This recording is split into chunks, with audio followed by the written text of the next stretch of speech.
Yo crié a ese niño desde los 3 años de edad.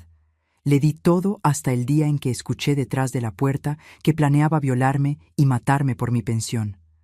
En ese momento, la abuela que él conocía murió y nació la mujer que iba a hacer justicia. Hola, mis queridos y mis queridas. ¿Cómo están ustedes?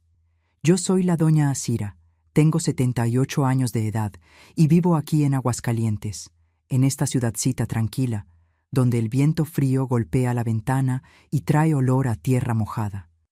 Nací en Zacatecas, también aquí en el estado, pero vine a Aguascalientes cuando me casé y aquí me quedé toda la vida. En este exacto momento, mientras converso con ustedes, estoy aquí en mi salita organizando mi álbum de fotografías antiguas. ¿Saben esos álbumes enormes de pasta dura que guardábamos con tanto cariño? Pues sí, tengo 3 de ellos, llenos de fotos en blanco y negro, algunas hasta medio amarillentas por el tiempo. Me gusta sentarme aquí en mi sillón de terciopelo verde musgo, que era de mi madre, bendito sea, e ir hojeando despacito, recordando cada rostro, cada momento. Hay foto de boda, de bautizo, de cumpleaños de mis hijos cuando eran pequeñitos. Hay foto de mi madre haciendo pan, de mi padre con el sombrero de paja en la milpa. Hay hasta foto de mi difunto marido, que era delegado de policía aquí en la región. Un hombre serio, de palabra. Él falleció hace 22 años y dejó mucha nostalgia. Empecé a organizar estos álbumes después que me mudé a esta casita más pequeña, más acogedora, donde vivo sola ahora. Fue una forma de reconectarme con los recuerdos buenos, ¿saben?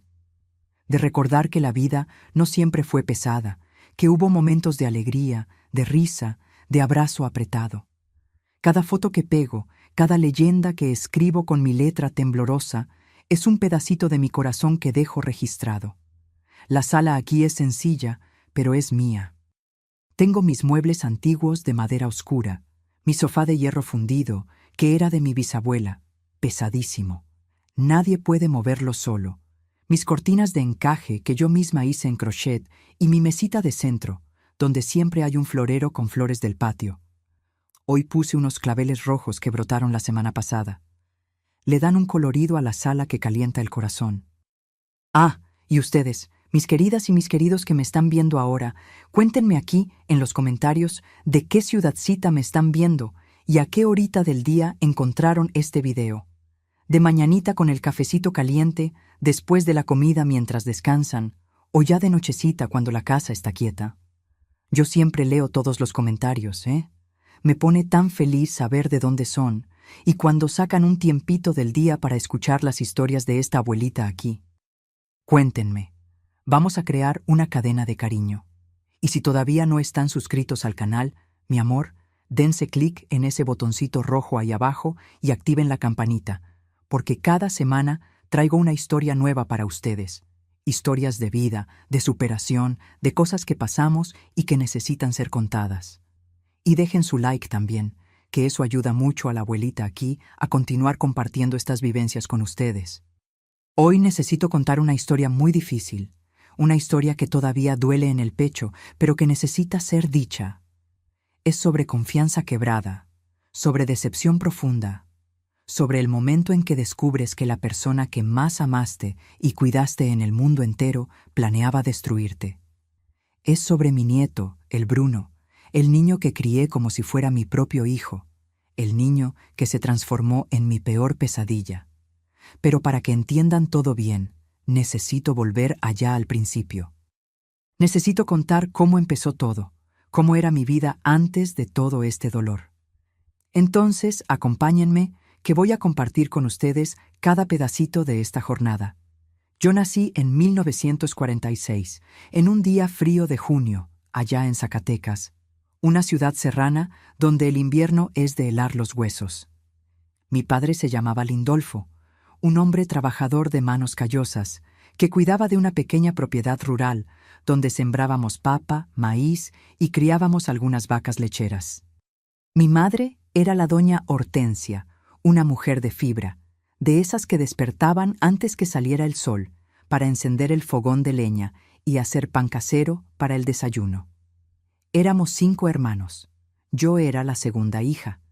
Mi hermana mayor se llamaba Gersina, y después de mí vinieron los 3 muchachos, Osvaldo, Arlindo y el más chico, Teodoro. Nuestra casa era de madera, con piso de tabla corrida que rechinaba cuando pasábamos. Tenía una sala pequeña con una mesa larga, donde cabíamos todos, una cocina con fogón de leña que calentaba toda la casa en invierno, y 3 cuartos apretaditos donde dormíamos todos metidos debajo de edredones pesados hechos de retazos. Recuerdo el olor de la casa. Olor a humo de leña mezclado con pan horneando, con café colado en ese momento, con jabón de ceniza que mi madre hacía en el lavadero del patio. Recuerdo el ruido de las gallinas picoteando en el solar, del mugido de las vacas en la hora del ordeño, del canto de los pajaritos en los pinos que rodeaban nuestra propiedad. Mi infancia fue sencilla, pero fue feliz. No teníamos lujos, no teníamos juguetes comprados, pero teníamos abundancia de comida, teníamos cariño, teníamos libertad para correr descalzas en el potrero, para subir a los árboles, para jugar a la casita con muñecas de trapo que mamá cosía con sobras de tela. Yo y Gersina ayudábamos a mamá con los quehaceres de la casa desde pequeñitas. Lavábamos la ropa en el lavadero, tendíamos en el tendedero, barríamos el piso, pelábamos papa, escogíamos frijol. Mi padre era riguroso, pero era justo. Él siempre decía, quien no trabaja no come. Y trabajábamos, sí, señor. Pero después del trabajo, ¡ay, cómo nos divertíamos!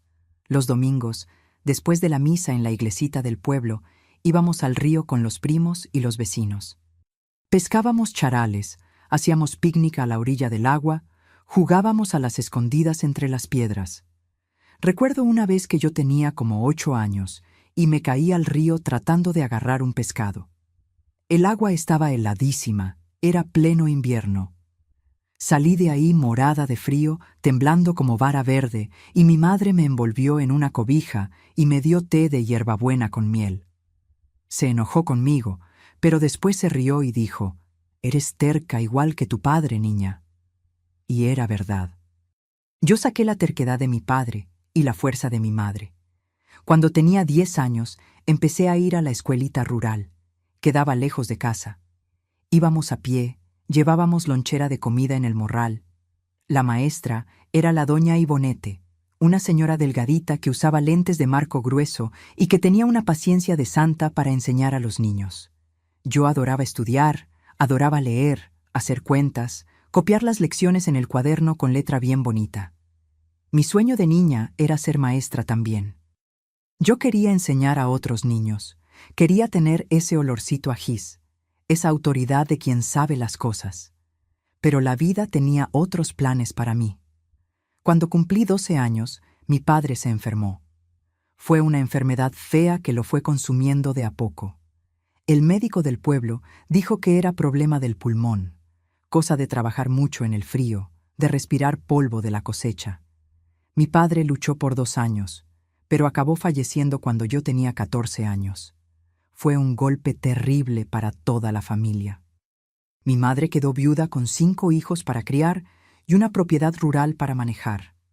Nos unimos, trabajamos el doble, pero la vida se puso más difícil. Mi hermana Gersina, que era la mayor, acabó casándose luego con un muchacho de la región y se fue a la casa de él. Yo me quedé ayudando a mi madre con todo. Cuidaba de mis hermanos menores, cuidaba de la casa, ayudaba en la milpa. Mi adolescencia fue así: trabajo, responsabilidad, poco tiempo para soñar, pero yo no me quejaba, no. Yo sabía que era mi deber ayudar a mi familia. Fue en esa época cuando tenía unos 16 años que conocí a Baldomiro.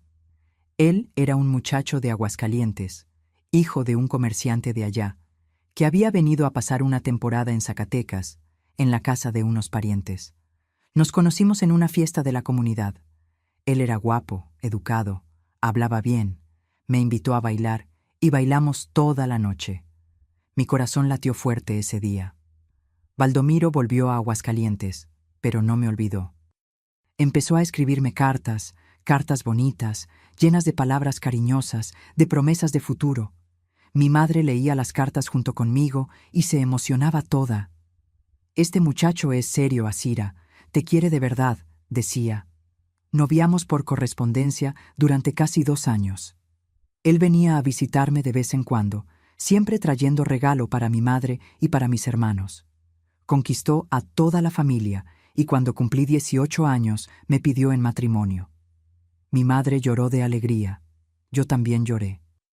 Pensé que estaba realizando mi sueño de tener una familia, de construir una vida feliz. Me casé en enero de 1965. Fue una boda sencilla en la iglesia de Zacatecas, con pocos invitados, pero fue bonita. Usé el vestido de novia que había sido de mi madre, todo remendado y ajustado a mi cuerpo. Baldomiro estaba hermoso de traje negro. Después de la ceremonia, hicimos una fiestecita en la casa de mi madre con carne asada, ensalada de papa, pastel casero y vino de la región. Al día siguiente, partí para Aguascalientes con mi marido. Dejé a mi madre, a mis hermanos, mi tierra natal. Me subí a un autobús viejo con mi maleta de cartón y mi corazón lleno de esperanza. Yo no sabía ese día que estaba dejando atrás no solo a mi familia, sino también a la niña que yo era. La vida que me esperaba en Aguascalientes me iba a transformar en otra mujer. Llegué a Aguascalientes con 18 años, recién casada, llena de sueños y expectativas. La ciudad era mucho más grande que Zacatecas, más movida, con calles pavimentadas, comercio grande, gente yendo y viniendo todo el tiempo. Baldomiro había rentado una casita sencilla, pero bonita, cerca del centro. Tenía 2 cuartos, sala, cocina y un patiecito en el fondo, donde luego me puse a sembrar unas plantitas de condimentos y flores. Al principio, todo parecía un cuento de hadas. Mi marido trabajaba como escribano en la delegación de policía. Era respetado en la ciudad, ganaba un sueldo razonable. Yo cuidaba de la casa, hacía comida, lavaba ropa y en las horas libres bordaba manteles para vender y ayudar con los gastos. Éramos felices, o al menos yo pensaba que lo éramos. 6 meses después de la boda, descubrí que estaba esperando nuestro primer hijo. Me puse radiante. Mi marido también se puso todo orgulloso. Andaba por la ciudad contándole a todo mundo que iba a ser papá. Yo pasé el embarazo entero soñando con ese bebé, haciéndole ropita de estambre, preparando el cuartito con todo el cariño. Mi hijo nació en octubre de 1965. Le pusimos Valdemar, en homenaje al abuelo paterno. Fue un parto difícil, demorado, pero cuando puse a ese niño en mis brazos, olvidé todo el dolor. Era perfecto, pequeñito, con los ojitos oscuros del papá, los labios rosados. Mi corazón desbordó de amor. Crié a Valdemar con todo el celo del mundo. Lo amamanté, lo cuidé, lo protegí. Creció fuerte y saludable, un niño listo, de risa fácil, que adoraba jugar con carritos y jugar pelota en la calle con los vecinos. Mi marido, que había sido promovido a investigador de policía, vivía diciendo que el hijo iba a seguir sus pasos, que iba a ser policía también. Pero la vida, mis queridos, no siempre sigue el rumbo que planeamos. Cuando Valdemar cumplió 15 años, empezó a cambiar. Se puso rebelde, respondón. Pasaba el día en la calle con malas compañías. Baldomiro y yo tratamos de conversar, de dar consejos, pero él no nos escuchaba. Decía que éramos anticuados, que no entendíamos nada de su vida. A los 18 años, mi hijo ya estaba metido en cosas malas. Jugaba cartas por dinero, bebía de más, armaba pleitos en las cantinas. Mi marido, que en esa época ya era delegado, se sentía avergonzado. ¿Cómo es que el hijo de un delegado puede ser así?, decía con la voz cargada de decepción. Yo sufría callada. Rezaba todos los días, encendía vela a la Virgen de Guadalupe, le pedía que enderezara el camino de mi hijo, pero parecía que cuanto más rezaba, más se hundía Valdemar. A los 22 años ya tenía antecedentes en la delegación por pleitos y alteración del orden. Mi marido tuvo que usar su influencia para librar al hijo de la cárcel más de una vez. Fue en esa época, en medio de todo ese caos, que Valdemar conoció a Quiteria, una muchachita jovencita de la periferia, pobrecita, que trabajaba de sirvienta en una casa de familia. Ella era bonita, de ojos claros, pero tenía un modo asustado, de quien ya había sufrido mucho en la vida. Mi hijo se encantó con ella de una manera que yo nunca había visto. Parecía que ella era su tabla de salvación. Noviaron por algunos meses y luego Quiteria apareció embarazada. Mi marido se puso furioso. Quería que mi hijo asumiera la responsabilidad, que se casara con la muchacha como debe ser. Pero Valdemar no quería saber de matrimonio. Decía que no tenía dinero, que no estaba listo, que iba a asumir al hijo, pero no a la mamá. Acabó que Quiteria se fue a vivir a su casa sola, y Valdemar siguió viviendo con nosotros. Él iba a visitar La Panza, llevaba algo de dinero cuando tenía, pero no asumió de verdad. Yo fui a visitar a Quiteria algunas veces. Le llevé ropita de bebé, comida, medicina. La pobrecita vivía en una casita de madera con goteras, sin condiciones. Bruno nació en marzo de 1993. Un niñito hermoso, de ojos negros grandes, lleno de risitos en la cabeza.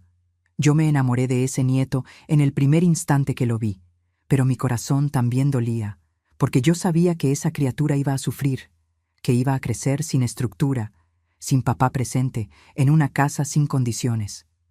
Traté de convencer a mi hijo que se responsabilizara, pero no quiso. Dijo que iba a ayudar financieramente cuando pudiera, pero que no iba a vivir con Quiteria, que no la amaba.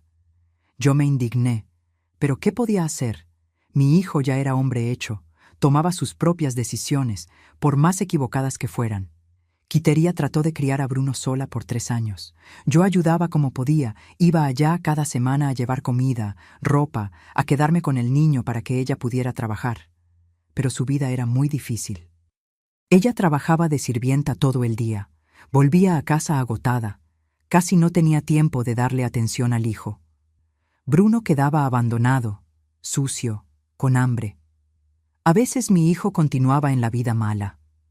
Ahora, además de jugar, se había involucrado con gente peligrosa. Debía dinero a agiotistas, andaba con bandidos conocidos. Mi marido ya no podía protegerlo más. Tu hijo va a terminar mal, Asira, me decía. Y yo no voy a poder hacer nada más cuando eso pase. Y fue exactamente lo que pasó. En una noche fría de junio de 1996, mi hijo fue asesinado. Recibió 3 balazos en el pecho en un ajuste de cuentas por deuda de juego. Encontraron su cuerpo tirado en un terreno baldío en la periferia. Mi marido fue quien tuvo que hacer el reconocimiento. Cuando llegó a casa de madrugada, con los ojos rojos, yo supe antes de que hablara. Mi hijo había muerto con apenas 30 años de edad. El velorio fue una tortura. Yo miraba ese ataúd y no podía creer que mi niño, ese que yo había arrullado en mis brazos, que había dado sus primeros pasos en mi sala, estaba ahí dentro, frío, sin vida. Lloré hasta no tener más lágrimas. Quiteria apareció en el velorio con Bruno, que acababa de cumplir 3 años. El niñito no entendía nada. Se quedaba preguntando, ¿dónde está mi papá? ¿Por qué está dormido en esa caja? Mi corazón se partió en 1000 pedazos.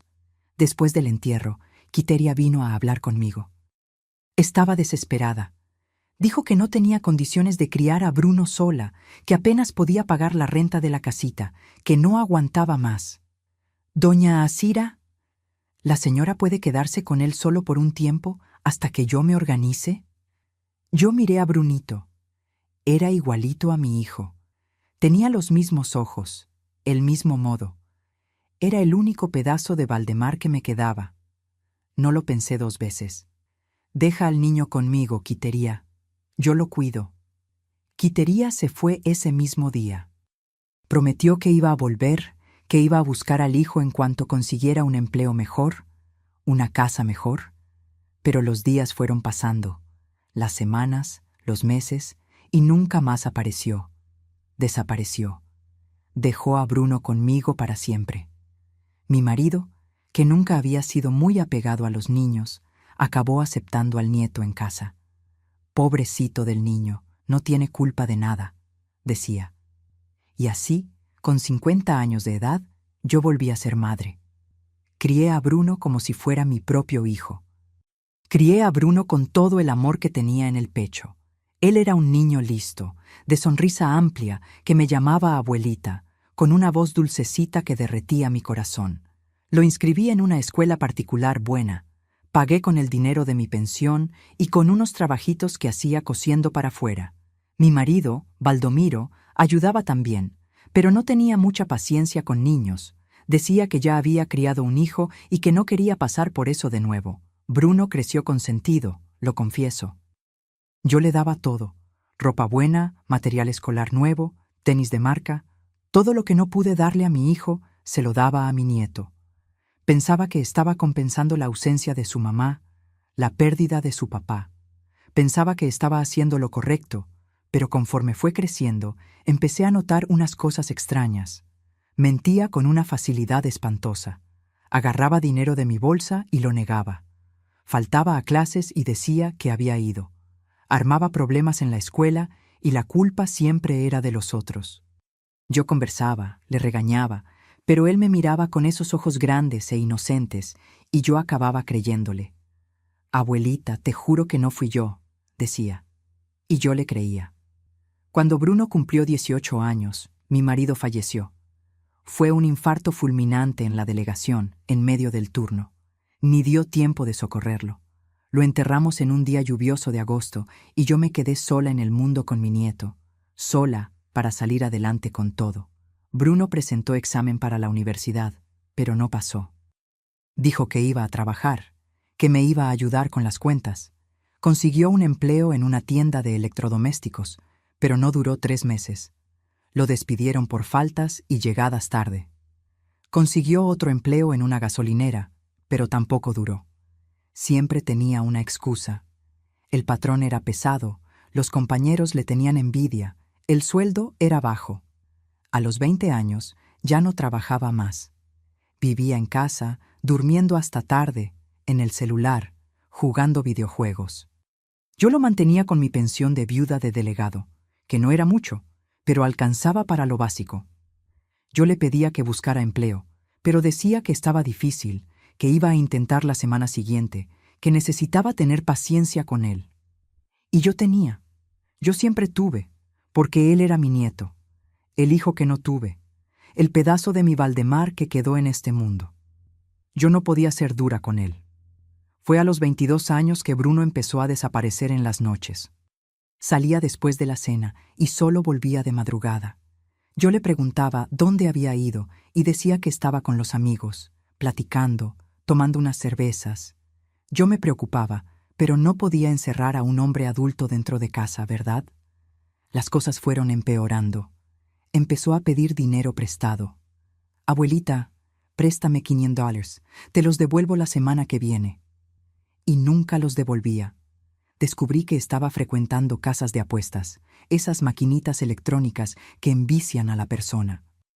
Lo confronté y juró que iba a parar, que había sido solo una vez, que no iba a volver a pasar, pero pasó de nuevo, y de nuevo, y de nuevo, hasta que un día me di cuenta que estaba faltando dinero en mi cartera.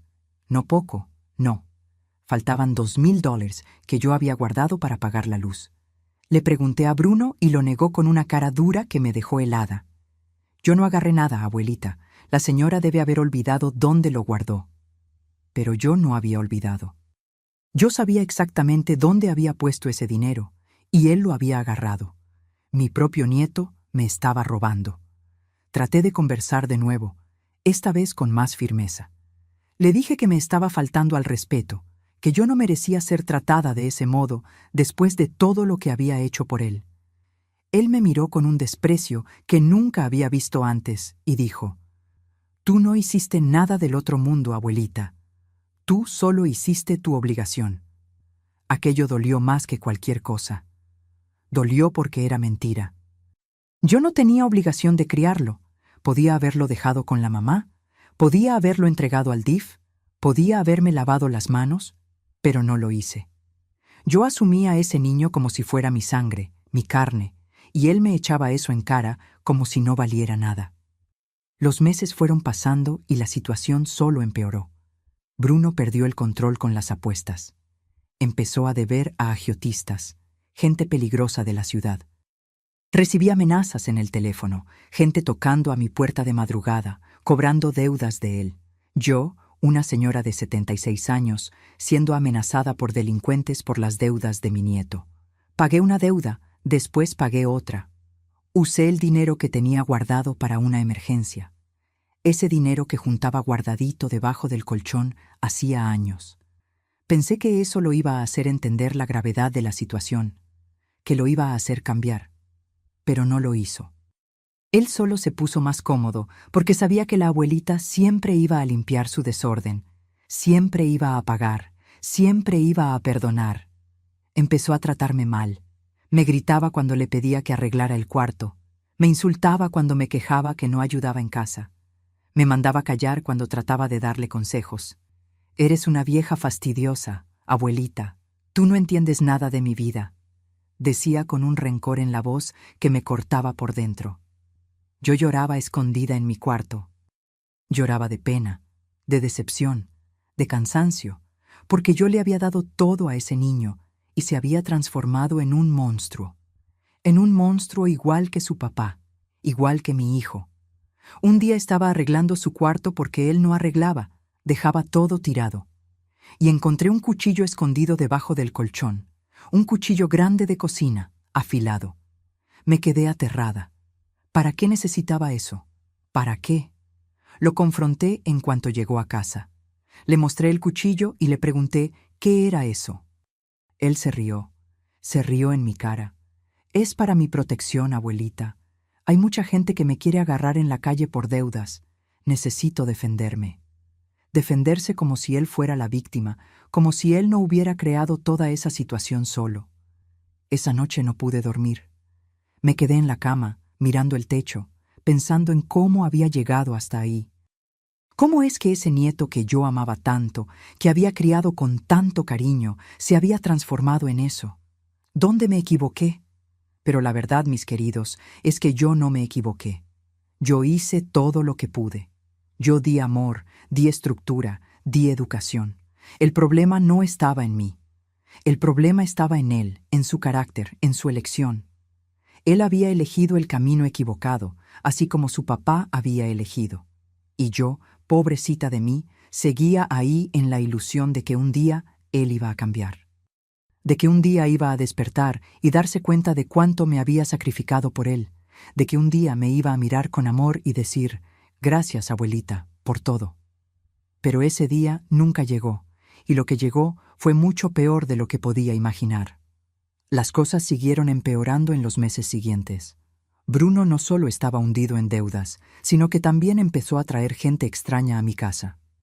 Hombres de mala apariencia que miraban mis cosas con cara de quien estaba evaluando qué podía llevarse. Yo me sentía insegura dentro de mi propio hogar. Traté de conversar con él una vez más. Me senté con él en la mesa de la cocina un día que estaba más calmado y le dije, Bruno, mi hijo, esto no puede seguir así. Necesitas ayuda. Vamos a buscar un tratamiento para esta adicción. Vamos a hablar con alguien que entienda de estas cosas. Él me miró como si hubiera dicho la mayor tontería del mundo. Yo no necesito ayuda de nadie, abuelita. Solo estoy pasando por una mala racha. Muy pronto recupero todo lo que perdí y hasta me hago rico. ¿Rico? Hablaba de hacerse rico mientras me robaba, mientras me llenaba de deudas, mientras traía delincuentes a mi casa. Empecé a tenerle miedo. Miedo a mi propio nieto. Miedo de dormir en la noche y despertar con la casa siendo robada. Miedo de decir algo y recibir un insulto, o peor, porque en los últimos tiempos, cuando se ponía nervioso, rompía cosas. Ya había roto platos, vasos, ya había dado un puñetazo a la pared que dejó un hoyo. Yo vivía en un estado de alerta constante. Mi corazón vivía acelerado, no podía comer bien. Adelgacé, me quedé con la salud alterada. La doctora del centro de salud preguntó si estaba todo bien y yo mentí. Dije que sí, porque tenía vergüenza. Vergüenza de admitir que mi propio nieto, que yo había criado desde pequeñito, me estaba haciendo enfermar de preocupación y miedo. Hubo una noche que llegó a casa completamente alterado. No sé si había bebido, si había usado alguna droga, pero estaba fuera de sí. Gritaba solo, daba puñetazos en las paredes, pateaba los muebles. Yo me encerré en mi cuarto, con el corazón en la boca, rezando para que no rompiera la puerta. Al día siguiente, cuando desperté, encontré la sala toda revuelta. Había buscado dinero, había abierto cajones, revuelto cojines, tirado cosas al piso, y había encontrado los $3,000 que yo tenía escondidos dentro de un libro viejo en el librero, dinero que había guardado para comprar mis medicinas a fin de mes. Cuando lo confronté, ni lo negó. Lo necesitaba, abuelita. Era una emergencia. Emergencia para él, emergencia era pagar deuda de juego. No era comprar medicina para la abuelita que lo crió. Fue en ese periodo que empecé a tener pensamientos que me asustaban. Pensamientos sobre huir, sobre abandonar todo e irme. ¿Pero a dónde? Yo era vieja. No tenía más familia cercana. No tenía a dónde correr. Esa casa era todo lo que tenía. Y él lo sabía. Sabía que yo estaba atrapada ahí, que dependía de él tanto como él dependía de mí. Solo que la dependencia de él era financiera y la mía era emocional, porque por más que él fuera terrible, yo todavía amaba a ese niño. Todavía recordaba su carita con 3 años, llamándome abuelita, pidiéndome que lo cargara. Y ese recuerdo me atrapaba, me impedía tomar actitudes más drásticas, pero la gota que derramó el vaso todavía estaba por venir. Y cuando vino, cambió todo. Fue un domingo por la mañana que todo cambió. Un domingo caluroso de febrero, de esos en que el sol pega fuerte en las ventanas y el calor sofoca. Yo había despertado temprano, como siempre, y fui a hacer el café. Bruno todavía estaba durmiendo. Había llegado de madrugada de nuevo. Escuché cuando entró azotando puertas, murmurando solo. Preparé el café, hice un pastel sencillo de elote, puse la mesa. Pensé en despertarlo, pero desistí. Deja al niño dormir, pensé. Cuando despierte, platicamos con calma. Yo había decidido que necesitaba tener una conversación seria con él sobre la vida, sobre el futuro, sobre el respeto. Yo no podía seguir viviendo de ese modo, con miedo dentro de mi propia casa, siendo irrespetada por el nieto que crié. Como a las 10 de la mañana, lo escuché moviéndose en el cuarto. Lo escuché en el baño, después lo escuché yendo a la sala. No vino a la cocina. Se quedó ahí tirado en el sofá de hierro, en el celular.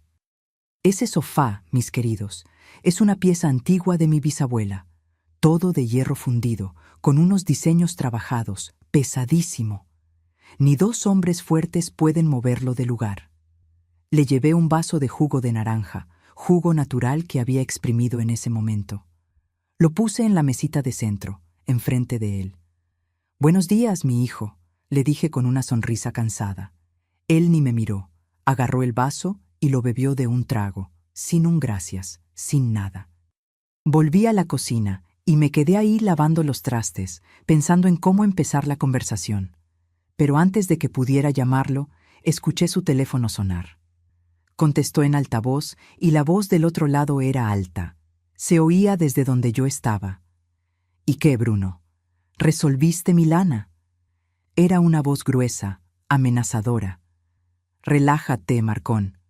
Bruno respondió con ese tono burlón que yo conocía tan bien. «Voy a resolver hoy mismo». «¿Cómo vas a resolver, muchacho? Me debes $50,000 hace 2 meses». Y entonces escuché la cosa más horrible que alguien puede escuchar en la vida. Escuché a mi nieto, el niño que yo había criado desde los 3 años, decir: «La vieja tiene dinero guardado en el colchón. Sé dónde lo esconde. Hoy en la noche resuelvo esto de una vez». Mi corazón se detuvo.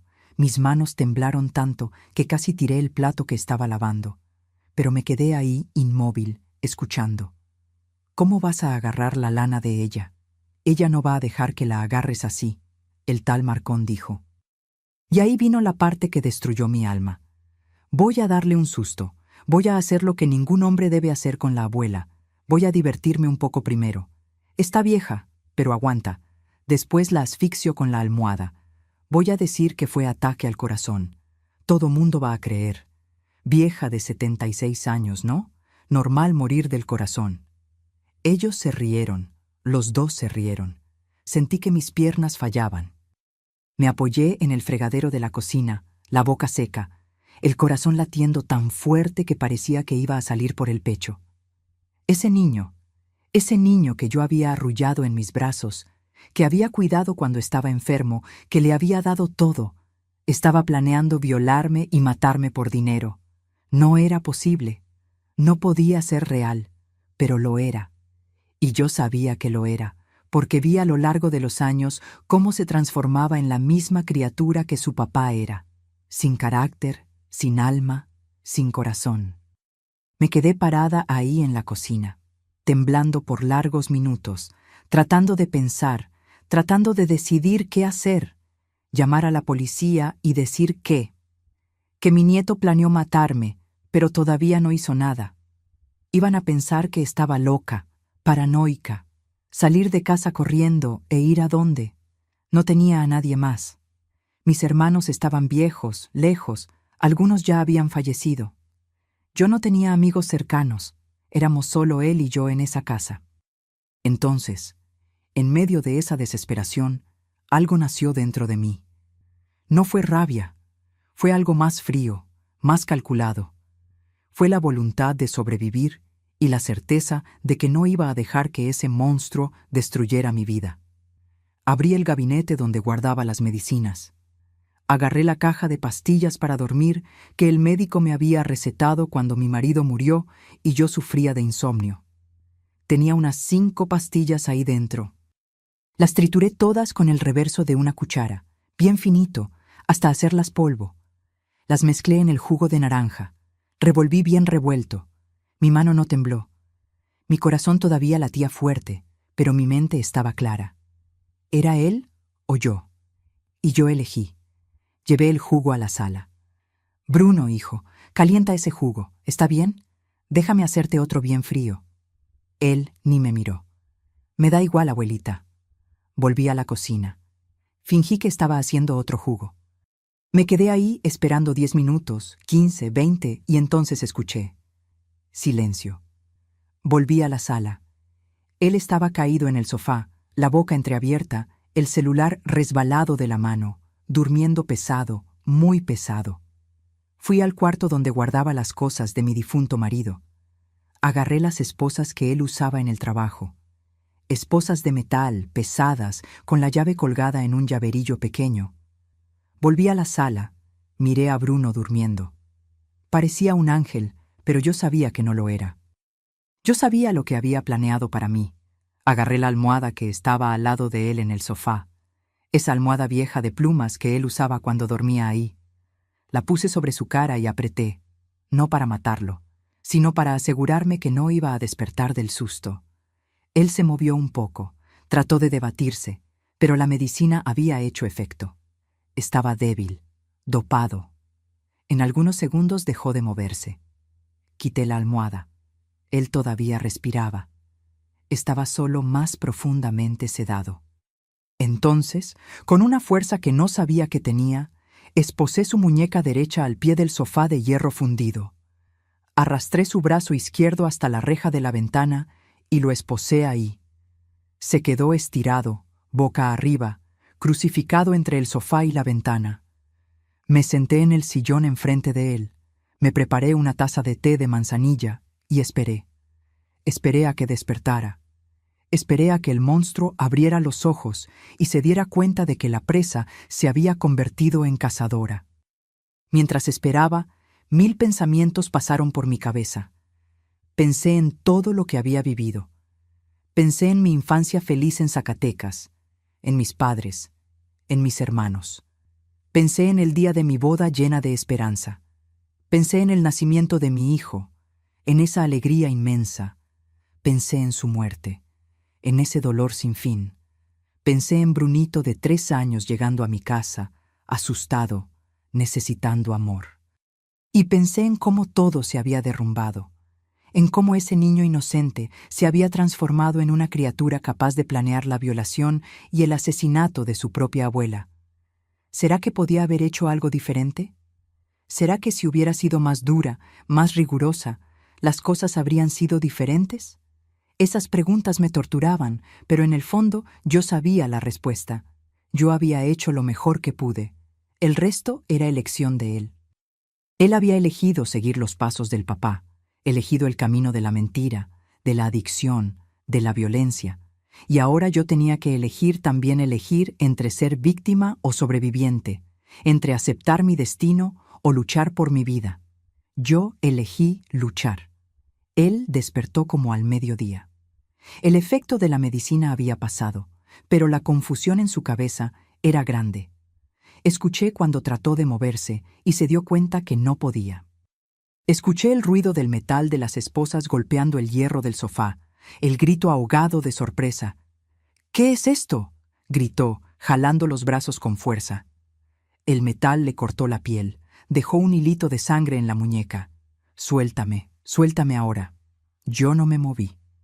Me quedé sentada en mi sillón con la taza de té en la mano, mirando a la criatura en que se había transformado. «Buenos días, Bruno», dije con una calma que yo misma me sorprendí de tener. «¿Dormiste bien?». Él dejó de debatirse por un segundo y me miró. Sus ojos estaban desorbitados, llenos de rabia y miedo. «Vieja loca, ¿me drogaste? Suéltame ahora, o te juro que te mato». Tomé un sorbo de mi té. Estaba tibio, pero el sabor de manzanilla me calmaba. «Ya habías planeado matarme de todos modos, mi hijo», dije despacio. «Escuché todo. Escuché tu conversación con Marcón. Escuché lo que querías hacerme». Su cara cambió. Se puso blanco, después rojo, después blanco de nuevo. Abrió la boca, la cerró, la abrió de nuevo. Yo estaba bromeando, abuelita. Era solo plática. Yo nunca iba a hacerte eso». Negué con la cabeza. «No me mientas más, Bruno. Yo te crié. Sé cuando estás mintiendo, y estabas hablando en serio. Ibas a usarme, ibas a lastimarme del modo más sucio que existe, y después ibas a matarme. Todo por el dinero que tengo guardado». Él empezó a llorar, lágrimas gruesas bajando por su cara. «Abuelita, estoy desesperado. Debo mucho dinero. Me van a matar si no pago. No sabía qué hacer. ¿Y la solución era matarme?». Mi voz salió más alta de lo que quería. «Yo que te crié desde pequeñito, yo que renuncié a mi vida para cuidarte, yo que pagué tus deudas, tus escuelas, tu ropa, ¿la solución era destruirme?». Él gritó de vuelta. «Tú tenías obligación, eres mi abuela, tenías que cuidarme». Y ahí, en ese momento, entendí que no había salvación para él. Realmente creía eso. Creía que yo tenía la obligación, que todo lo que hice no valía nada, que él tenía derecho a quitarme la vida. «Yo no tenía ninguna obligación», dije despacio, mirándolo a los ojos. «Tu mamá te abandonó, tu papá murió por ser vago. Yo podía haberte dejado, pero no lo hice. Yo te amé, Bruno, te amé de verdad, y tú tiraste ese amor a la basura». Él empezó a gritar de nuevo, a debatirse, a insultarme con palabras horribles, palabras que nunca había escuchado dirigidas a mí. Pero yo no me alteré, porque en ese momento ese niño en el sofá ya no era mi nieto. Era un extraño peligroso. Me levanté del sillón y fui a la cocina. Volví con un plato de pastel de elote y un vaso de leche. Me senté de nuevo y empecé a comer bien despacio enfrente de él. «¿Tienes hambre?», le pregunté masticando. Él me miró con odio. «Dame comida, vieja desgraciada». «Desafortunadamente, tus manos están ocupadas», dije, metiendo otro pedazo de pastel a la boca. Su panza rugió fuerte. Había bebido solo el jugo por la mañana y nada más. Comí el pastel entero, cada pedazo despacio, mientras él gritaba, lloraba, suplicaba. Me quedé ahí por 2 horas sentada en mi sillón, mirándolo, recordando todo. Recordando al niñito de 3 años que llegó a mi casa asustado, llamando a su mamá. Recordando las noches que pasé en vela cuando estaba enfermo. Recordando los abrazos, los «te amo, abuelita», las sonrisas, y recordando también la transformación, las mentiras, los robos, la falta de respeto y finalmente el plan horrible que había hecho. Durante esas 2 horas, él pasó por todas las fases. Primero fue la rabia. Gritó, insultó. Me amenazó de todas las formas posibles. Dijo que cuando saliera de ahí me iba a hacer pagar, me iba a hacer sufrir, iba a acabar conmigo. Yo solo miraba, no respondía, lo dejaba agotarse. Después vino la negociación. Abuelita, podemos resolver esto. Suéltame y me voy, me salgo de tu vida. Nunca más me vas a ver, te lo prometo. Promesas. Él siempre fue bueno haciendo promesas y siempre fue mejor aún rompiéndolas. Después vino la desesperación. Abuelita, por favor, voy a cambiar. Te juro que voy a cambiar. Voy a buscar ayuda. Voy a trabajar. Te voy a pagar todo lo que te debo. Por favor, dame otra oportunidad. Otra oportunidad. Yo le había dado cientos de oportunidades y todas habían sido desperdiciadas. Y finalmente vino el intento de manipulación emocional. Abuelita, yo soy todo lo que tienes. Vas a quedarte sola, sola en el mundo. ¿Quién va a cuidarte cuando te enfermes? ¿Quién te va a hacer compañía? Me necesitas. Pero yo no lo necesitaba, no a esa versión de él. Prefería quedarme sola que vivir con miedo. Abuelita, por favor, dijo con la voz quebrada. Suéltame. Te prometo que voy a cambiar. Voy a buscar ayuda. Voy a trabajar. Nunca más te voy a faltar al respeto. Te lo juro. Lo miré y por un segundo, solo un segundo, mi corazón flaqueó. Porque era mi nieto, porque lo había criado, porque una parte de mí todavía amaba a ese niño que fue un día. Pero entonces recordé la conversación en el teléfono. Recordé lo que planeaba hacerme y el corazón se endureció de nuevo. Ya no te creo más, Bruno, dije. No creo más en tus promesas. Me engañaste por años, no me vas a engañar más. Me levanté del sillón y fui al cuarto. Agarré mi maleta vieja de viaje, esa de tela azul que usaba cuando iba a visitar a mi familia en Zacatecas. Empecé a meter ropa, solo lo necesario. Algunas mudas, mis documentos, mis ahorros.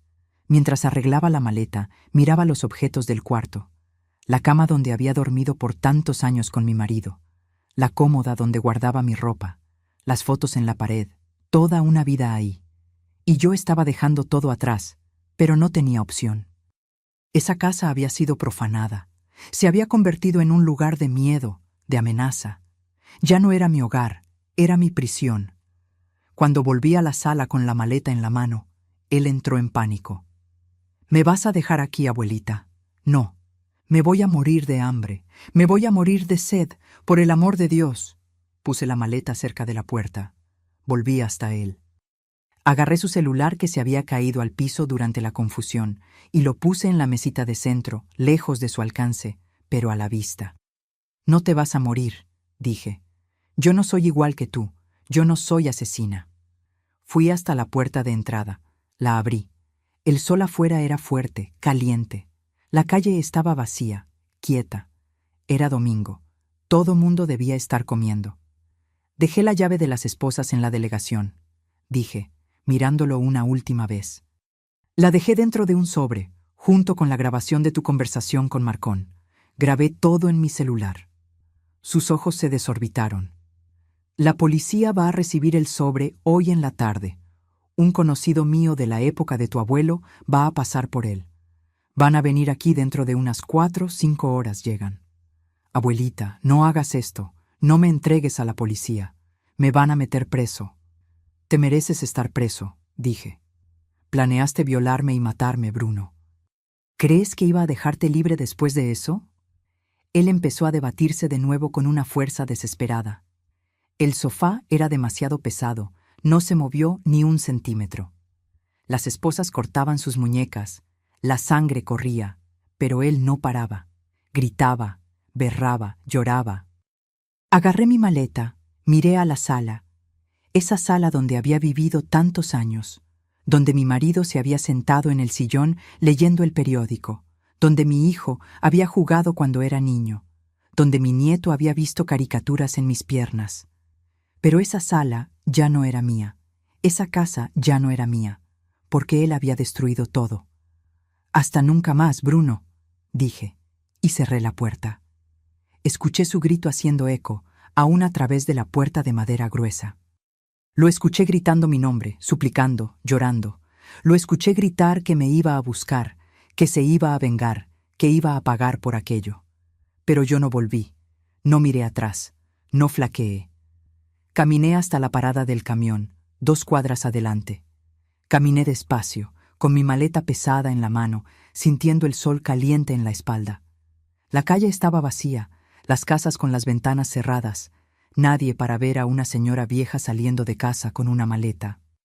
Y en ese momento, caminando sola en esa calle, sentí algo extraño. No era miedo, no era tristeza, no era ni rabia, era alivio. Alivio por estar viva, por haber escapado, por haber tenido coraje de elegir mi vida, en vez de la lealtad ciega a un nieto que no me respetaba. Me senté en la banca de la parada del camión, con mi maleta al lado, y esperé. El camión tardó 15 minutos. 15 minutos en que me quedé ahí mirando a la calle, al cielo azul, al sol caliente. 15 minutos en que nadie pasó, nadie me vio, nadie preguntó si estaba bien. Y yo estaba bien. Por primera vez en años, yo estaba bien. Me subí al camión cuando llegó. Pagué el pasaje con el dinero suelto que tenía en la bolsa. Me senté en el asiento cerca de la ventana, y conforme la casa fue quedando atrás, conforme el camión se fue alejando, conforme esa calle, ese barrio, esa vida fueron desapareciendo en el retrovisor, sentí algo extraño en el pecho. No era tristeza, no era rabia, era paz. Paz de quien hizo lo que tenía que hacer. Paz de quien eligió sobrevivir. Paz de quien finalmente puso su propia vida en primer lugar. Agarré ese camión y fui a la casa de una prima lejana, Zenaide, que vivía en un pueblito pequeño cerca de Zacatecas. Me quedé ahí por algunos meses, recuperándome, reorganizándome. Zenaide fue un ángel en mi vida. Me acogió sin preguntar mucho. Me dio un cuartito en el fondo de su casa, me hizo compañía en los días difíciles, pero después de un tiempo, sentí que necesitaba volver a Aguascalientes, porque esa era mi ciudad. Ahí había construido mi vida, había criado a mi hijo, había sido esposa de un hombre bueno. Yo no iba a dejar que las actitudes de un nieto desgraciado me quitaran de mi tierra. Volví un año después. Vendí esa casa donde todo pasó. No podía entrar ahí sin sentir un apretón en el pecho. Compré esta casita más pequeña, más acogedora, en un barrio tranquilo, lejos de ese vecindario que conocía mi historia. Y aquí estoy hasta hoy. Tengo 78 años ahora y vivo sola, pero no me siento sola. Tengo mis vecinas que son buena gente, que se paran a platicar, que me invitan a tomar café de olla en el portal. Tengo a mi prima Zenaide, que viene a visitarme de vez en cuando. Tengo la iglesia, donde voy todos los domingos, donde canto en el coro de la tercera edad. Mi vida es sencilla. Despierto temprano, hago mi café, leo la Biblia, cuido mis plantitas en el patio, tengo unas lechugas, unos tomatitos, unos condimentos. Me gusta meter las manos en la tierra. Me gusta ver las cosas creciendo, floreciendo. Es terapéutico.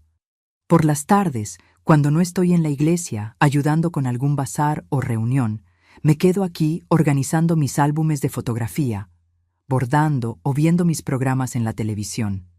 Tengo mis novelas, mis programas de concursos, mis documentales de animales que adoro.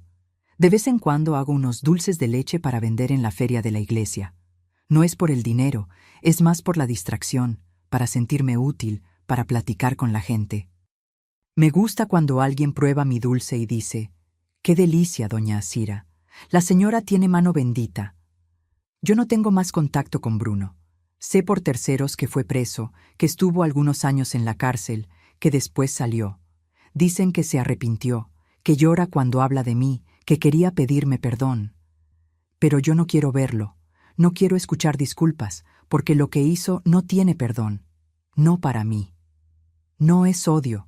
Entiendan, no guardo odio en mi corazón, pero es autopreservación. Aprendí del modo más doloroso posible que a veces necesitamos alejarnos de las personas que amamos porque son tóxicas, porque nos destruyen, y yo ya fui destruida una vez. No voy a permitir que pase de nuevo. Hay noches en que sueño con él pequeñito. Sueño que está en mis piernas con esos risitos, esas sonrisitas sin dientes llamándome abuelita, con esa vocecita dulce. Y despierto con el corazón apretado, porque ese niño realmente existió y yo realmente lo amé. Pero creció y se transformó en otra cosa, y yo necesité elegir entre él y yo, y me elegí a mí, y no me arrepiento. Hoy, cuando miro mi vida, veo que sobreviví a mucho. Perdí a mi papá temprano, perdí a mi marido, perdí a mi hijo de forma violenta y casi pierdo mi propia vida en manos de quien más amaba.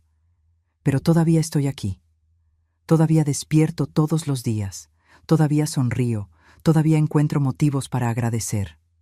Agradezco por esta casita sencilla. Agradezco por mis vecinas queridas. Agradezco por mi salud, que a pesar de la edad todavía es buena. Agradezco por haber tenido coraje ese domingo fatídico, coraje de protegerme, de elegir mi vida, de no dejar que hicieran conmigo lo que hicieron con tantas otras mujeres que no tuvieron esa oportunidad. Porque yo sé, mis queridos, que hay muchas mujeres por ahí que pasan por cosas peores y no logran reaccionar, que se quedan atrapadas, sea por miedo, sea por amor, sea por falta de opción, y mi corazón duele por ellas, pero yo reaccioné y estoy aquí viva, entera, en paz. Y cuando me acuesto en mi cama en la noche y miro al techo de esta casita, susurro una oración de gratitud. Gratitud por haber escapado. Gratitud por haber tenido fuerzas. Gratitud por estar viva y duermo. Duermo tranquila, con la conciencia limpia, porque yo no hice nada malo. Yo solo sobreviví. Mis queridos y mis queridas que me acompañaron hasta aquí, necesito decirles algo importante. No siempre las personas que amamos son buenas para nosotros.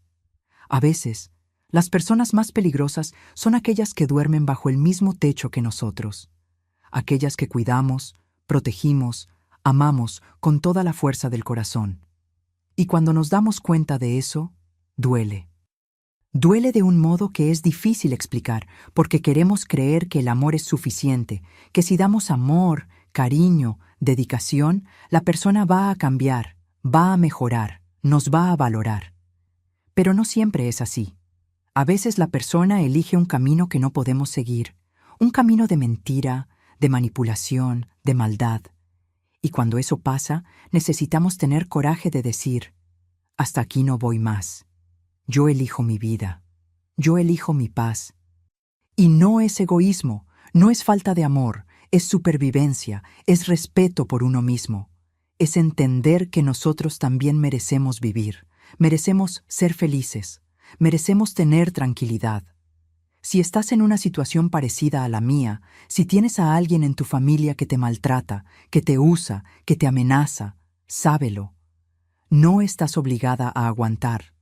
No estás obligada a sufrir solo porque eres mamá, eres abuela, eres tía, eres hermana. El parentesco no da derecho a destruir a nadie. Busca ayuda. Habla con alguien de confianza. Denuncia si es necesario. Aléjate si es necesario, porque tu vida vale, tu paz vale. Tú vales. Yo tuve suerte de reaccionar a tiempo, pero sé que hay mucha gente que no tuvo esa suerte. Muchas mujeres que fueron destruidas, que fueron asesinadas por gente de la propia familia, y mi corazón sangra por ellas. Por eso cuento mi historia. No es para que sientan pena por mí. No es para que me crean valiente. Es para abrir los ojos de quien lo necesita. Para mostrar que hay salida, que ninguna mujer de ninguna edad necesita aceptar ser maltratada, amenazada, violentada. Si me estás escuchando y reconociste tu propia vida en esta historia, por favor, no esperes llegar al punto que yo llegué. No esperes escuchar un plan de muerte contra ti. Actúa antes, protégete antes, porque la vida es una sola y es tuya. Esta historia no es entretenimiento, mis hijos. Es un grito de alerta. Es una mano extendida para quien está atrapada en una situación parecida. Si una persona reconoce las señales por lo que conté aquí, ya valió cada lágrima que derramé recordando todo esto. Y ahora, Mis amores, un pedido final. Si viste hasta aquí, si esta historia te tocó de alguna forma, dale clic al botoncito rojo de suscripción ahí abajo y activa la campanita, porque cada semana traigo historias como esta. Historias de superación, de lucha, de mujeres que no se rindieron. Y es importante que estas historias sean escuchadas, compartidas, que lleguen a quien lo necesita. Deja tu like también, que eso ayuda al video a alcanzar a más gente. Y aquí va un pedido especial. Escribe en los comentarios solo la palabra elegí. Solo eso, para que yo sepa que entendiste el mensaje, que estás conmigo en esta cadena de fuerza y esperanza. Escribe elegí y muéstrame que tú también crees que podemos superar cualquier cosa cuando elegimos la vida. Hazlo ahora. No esperes ni un minuto más, porque puede ser que alguien que conoces necesite ver este video. Puede ser que este mensaje salve una vida. Y para finalizar,